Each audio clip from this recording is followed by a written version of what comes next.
Hi friends, പവിത്രം സീരിയലിൻ്റെ 22ാമത്തെ എപ്പിസോഡിലേക്ക് എല്ലാവർക്കും സ്വാഗതം. അങ്ങനെ കുഞ്ഞു ഹോസ്പിറ്റലിൽ കിടന്ന് ഭയങ്കര കരച്ചിലാവും കേട്ടോ. എനിക്ക് അച്ഛനെ കാണണം, അച്ഛനെ ഇപ്പം കാണണം എന്ന് പറഞ്ഞിട്ട് അവളിങ്ങനെ വാശി പിടിക്കുകയാണ്. വേദയും തരുണിൻ്റെ അമ്മയൊക്കെ ഇങ്ങനെ ആശ്വസിപ്പിക്കുന്നുണ്ട്, അച്ഛൻ ഇപ്പോൾ വരും, മോള് വിഷമിക്കാണ്ട് കേട്ടോ എന്നൊക്കെ പറയുമ്പോൾ മോള് ഭയങ്കരമായിട്ട് വാശി പിടിക്കുകയാണ്, എനിക്കിപ്പോൾ കാണണം അച്ഛനെ എന്ന് പറഞ്ഞിട്ട്. അന്നേരം ആ സിസ്റ്റർ പറയുന്നുണ്ട്, നിങ്ങൾ ആദ്യം ഫോൺ എടുത്ത് വിളിക്കുക, മോള് ഇങ്ങനെ വിഷമിച്ചാൽ ഇപ്പോൾ ശരിയാവില്ല എന്നൊക്കെ പറയുമ്പോൾ വേദയ്ക്ക് എന്ത് ചെയ്യണമെന്നറിയാതെ വേദ ആകെ ഇങ്ങനെ സങ്കടപ്പെടുകയാണ്. ആ സമയത്ത് തരുണിൻ്റെ അമ്മ തരുണ് വന്ന് എന്നറിയാൻ വേണ്ടിയിട്ട് പുറത്തേക്ക് പോയി നോക്കുന്ന സമയത്ത് തരുണ് വന്നിട്ടുണ്ടാവും. അപ്പോൾ ചോദിക്കുന്നുണ്ട്, നീ എന്ത് പണിയാണ് തരുണെ കാണിച്ചത്, കുഞ്ഞിവിടെ ആകെ വിഷമിച്ചിരിക്കുകയാണ്. അത് കേൾക്കുമ്പോൾ തരുണ് വേഗം ഓടി വന്നിട്ട്, ഗൗരി മോളെ എന്തു പറ്റി, ഇതേ അച്ഛൻ വന്നില്ലേ, ഇനി എന്തിനാ കരയുന്നത് എന്നൊക്കെ ചോദിച്ചിട്ട് കുഞ്ഞുമായിട്ട് ഭയങ്കരമായിട്ട് അടുപ്പം കാണിക്കുകയാണ് തരുണ്. അച്ഛൻ വരാതായപ്പോൾ ഗൗരി മോള് പേടിച്ചു പോയി എന്ന് പറയുമ്പോൾ പറയും, അയ്യേ മോള് പേടിക്കണ്ട കേട്ടോ, അച്ഛൻ അങ്ങനെ വരാതിരിക്കുമോ, മോള് കരയണ്ട കേട്ടോ, നമുക്ക് പുറത്ത് പോയി മിഠായി വാങ്ങിക്കാം എന്ന് പറഞ്ഞിട്ട് കുഞ്ഞിനെ എടുത്തുകൊണ്ട് പോവാണ്. തരുൺ ഇങ്ങനെ കുഞ്ഞുമായിട്ട് അടുക്കുന്നത് കാണുമ്പോൾ വേദയ്ക്ക് വല്ലാണ്ട് വിഷമമാവുകയാണ്. കാരണം വേദ ചെയ്തത് ഭയങ്കര മണ്ടത്തിലായോ എന്നൊക്കെ വേദയ്ക്ക് ഇങ്ങനെ അപ്പോൾ തോന്നുകയാണ്. അമ്മയും വേദയും കൂടെ തരുണും കുഞ്ഞുമായിട്ട് പുറത്തേക്ക് പോകുന്നതൊക്കെ ഇങ്ങനെ നോക്കി നിൽക്കുകയാണ്. അങ്ങനെ പിന്നീട് കാണുന്നത് അവർ ഹോസ്പിറ്റലിൽ നിന്ന് ഡിസ്ചാർജ് ആയിട്ടുണ്ട്.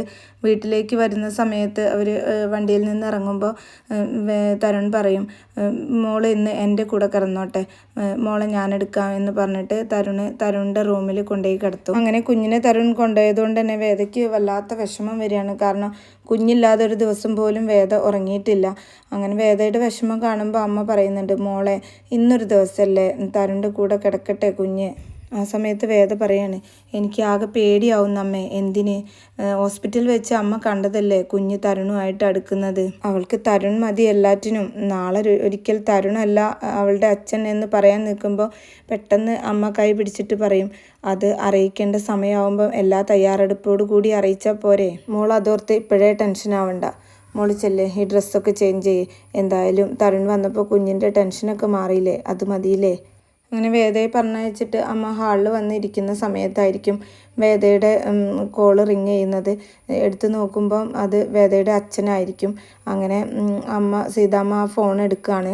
അങ്ങനെ അമ്മ ഫോൺ എടുത്തിട്ട് ഒന്നും മിണ്ടാതെ നിൽക്കുകയാണ്. ശങ്കരനാരായണ സാറ് എല്ലാ കാര്യങ്ങളും വേദയുടെ അടുത്ത് പറയുകയാണ്.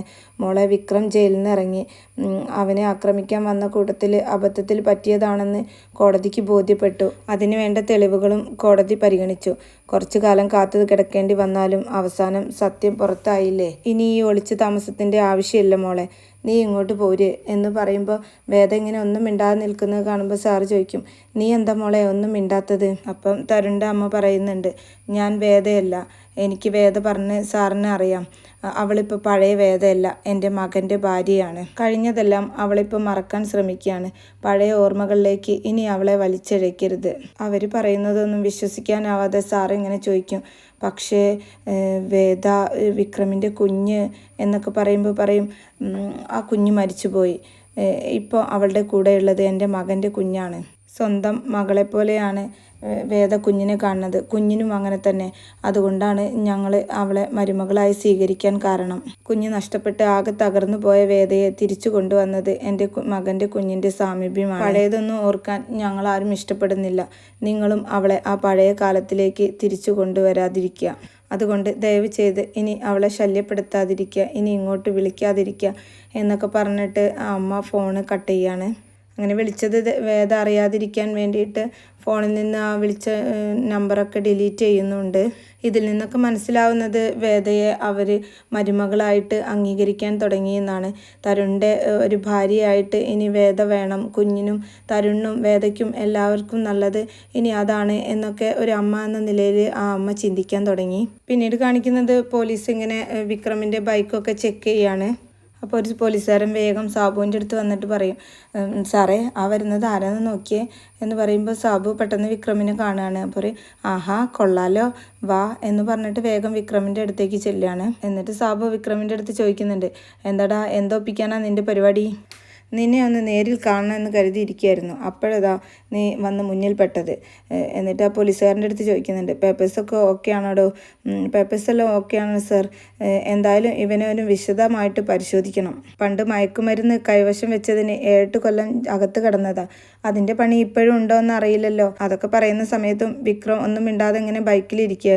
ഇങ്ങോട്ട് ഇറങ്ങാനല്ലടാ പറഞ്ഞത് എന്ന് പറഞ്ഞിട്ട് വിക്രമിനെ ബൈക്കിൽ നിന്ന് ഇറക്കിയിട്ട് പോലീസുകാരോട് പറയും, അവനെ വിശദമായിട്ടൊന്ന് ചെക്ക് ചെയ്യ് എന്ന് പറഞ്ഞ് വിക്രമിൻ്റെ ബാഗും അവൻ്റെ ഡ്രസ്സും എല്ലാം പരിശോധിക്കുകയാണ്.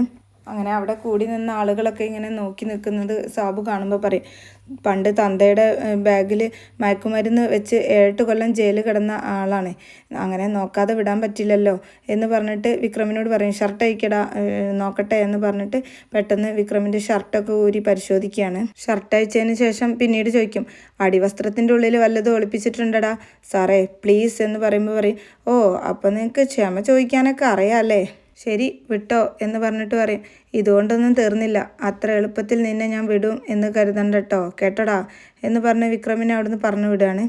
പിന്നീട് കാണിക്കുന്നത് വേദ അവളുടെ ഫ്രണ്ട് ശ്രേയയുമായിട്ട് സംസാരിക്കുകയാണ്. അപ്പോൾ ശ്രേയ ചോദിക്കുന്നുണ്ട്, നിൻ്റെ തീരുമാനങ്ങളൊക്കെ ശരിയായിരുന്നു എന്ന് നിനക്ക് ഇപ്പോൾ തോന്നുന്നില്ലേ? നിൻ്റെ ജീവിതം തന്നെ ഇപ്പോൾ അടിമുടി മാറിയില്ലേ എന്നൊക്കെ പറയുമ്പോൾ വേദ പറയുന്നുണ്ട്, ശരിയാണ്, ഞാൻ ആകെ മാറിക്കൊണ്ടിരിക്കുകയാണ്. ഓരോ ദിവസവും പിടിമുറുക്കി ഇത് എവിടെ ചെന്നെത്തും എന്ന് എനിക്ക് പോലും അറിയാത്ത രീതിയിൽ മാറിക്കൊണ്ടിരിക്കുകയാണ്. നീ മാത്രമല്ലല്ലോ തീരുമാനം എടുത്തത്, തരുണിൻ്റെ അമ്മയ്ക്കും ഇതിൽ പങ്കില്ലേ? എന്നെങ്കിലും ഒരിക്കൽ സത്യങ്ങളൊക്കെ തുറന്നു പറയേണ്ടി വരും എന്ന് ഉറപ്പിച്ചിട്ട് തന്നെയല്ലേ നീ ഈ തീരുമാനം എടുത്തത്? ഓരോ ദിവസം കഴിയും തോറും തരുണും മോളും തമ്മിലുള്ള ബോണ്ടിങ് കൂടിക്കൂടി വരികയാണ്. അത് സത്യങ്ങളൊക്കെ അറിയുമ്പം തരുൺ എങ്ങനെ റിയാക്ട് ചെയ്യും, മോൾ എങ്ങനെ അതിജീവിക്കും, ഇതൊക്കെ ആലോചിച്ചിട്ട് എനിക്ക് ആകെ പേടിയാവുന്നു. എന്തായാലും നീയായിട്ട് അതൊന്നും തരുണിനോട് പറയാൻ നിൽക്കണ്ട. പിന്നെ തരുണിൻ്റെ അമ്മ പറയട്ടെ. തരുണിൻ്റെ ഭാര്യയുടെ വിയോഗത്തിൽ തരുണാകെ തകർന്നു പോകും എന്നറിഞ്ഞപ്പോൾ തൽക്കാലത്തേക്ക് ഒരു ആശ്വാസത്തിന് വേണ്ടി അമ്മ കള്ളം പറഞ്ഞതാണെന്ന് അവർ പറഞ്ഞു വിശ്വസിപ്പിച്ചോളും തരുണിൻ്റെ അടുത്ത്. മോളോട് നീ കാര്യങ്ങളൊക്കെ പറഞ്ഞ് ബോധ്യപ്പെടുത്തണം. അവൾക്കൊരച്ഛനുണ്ടെന്നും അത് വേറെ സ്ഥലത്താണെന്നും പറഞ്ഞ് നീ മോളെ ബോധ്യപ്പെടുത്തണം. അതിന് നിനക്ക് ബുദ്ധിമുട്ടുണ്ടോ എന്ന് ശ്രേയ ചോദിക്കുമ്പോൾ പറയും, ബുദ്ധിമുട്ടോ? വിക്രമിനെ ഓർക്കാത്ത ഒരു നിമിഷം പോലും എൻ്റെ ജീവിതത്തിൽ ഉണ്ടായിട്ടില്ല. പക്ഷേ കുഞ്ഞിനോട് ആ സത്യം പറയുന്നതിന് മുമ്പ് എനിക്ക് വിക്രമിനോട് ഇത് പറയണം ശ്രേയ. എങ്കിൽ നീ വിക്രമിനെ ചെന്ന് കാണ്, സത്യങ്ങളൊക്കെ തുറന്നു പറയും.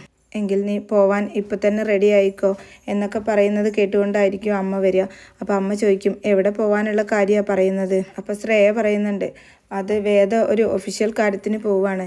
ആണോ, എവിടേക്കാണ് മോളെ എന്ന് ചോദിക്കുമ്പോൾ തിരുവനന്തപുരത്തേക്ക്. ഒഫീഷ്യൽ കാര്യത്തിനല്ല അമ്മേ. അമ്മയോട് എന്തിനാ സത്യം മറച്ചു വയ്ക്കുന്നത്? ഞാൻ വിക്രമിനെ കാണാൻ പോവുകയാണ്. അപ്പം അമ്മ പറയുന്നുണ്ട്, എങ്കിൽ ശരി നീ പോയിട്ട് വാ.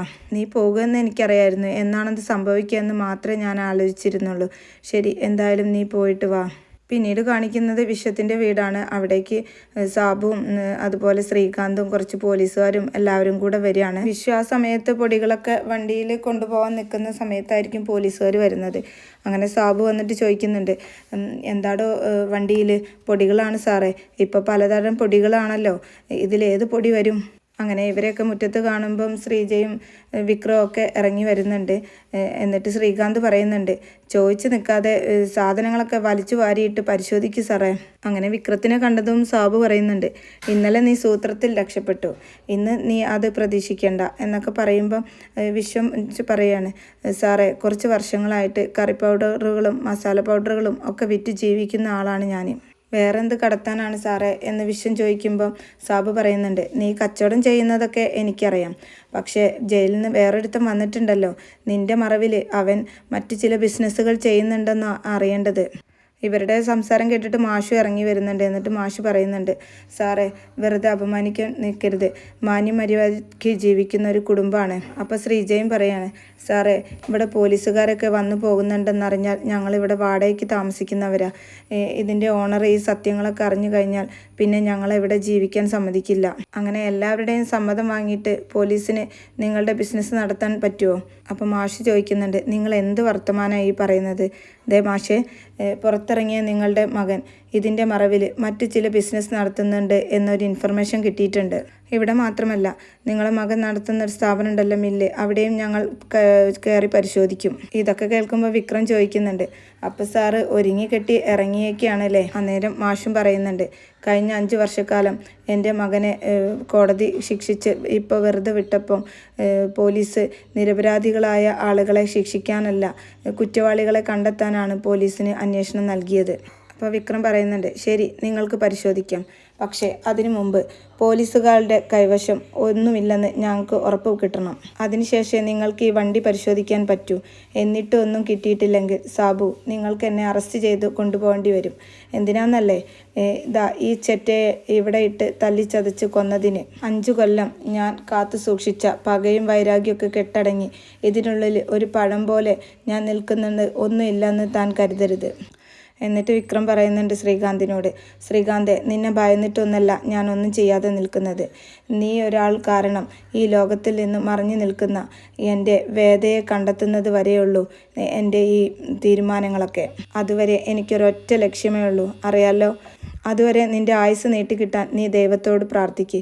തൽക്കാലം നിൻ്റെ ഈ കൂലിപ്പട്ടാളത്തെയും വിളിച്ച് ഇവിടുന്ന് പോ. അങ്ങനെ വിക്രം അവരെ പറഞ്ഞു വിടുകയാണ്. അങ്ങനെ പോലീസുകാരൊക്കെ പോയതിന് ശേഷം ശ്രീജയും വിശ്വനും എല്ലാവരും പേടിക്കുന്നുണ്ട്. അപ്പം വിക്രം പറയുന്നുണ്ട്, അപ്പുമോള് ഇവിടെ ഇല്ലാഞ്ഞത് നന്നായി അല്ലേ ശ്രീജടുത്തി. എന്തായാലും നിങ്ങൾക്ക് അധികകാലമൊന്നും ഇനി പേടിക്കേണ്ടി വരില്ല. ഇനി ഇങ്ങനെയൊന്നും ഉണ്ടാവില്ല. ശ്രീജടുത്തി മില്ലിൽ പോയിക്കോ. അതും പറഞ്ഞ് വിക്രം അകത്തേക്ക് പോവാണ്. അന്നേരം മാഷ് ഇങ്ങനെ എന്തൊക്കെയോ ആലോചിച്ച് നിൽക്കുന്ന ആ ഒരു സീനോട് കൂടിയിട്ടാണ് ഈ എപ്പിസോഡ് അവസാനിക്കുന്നത്.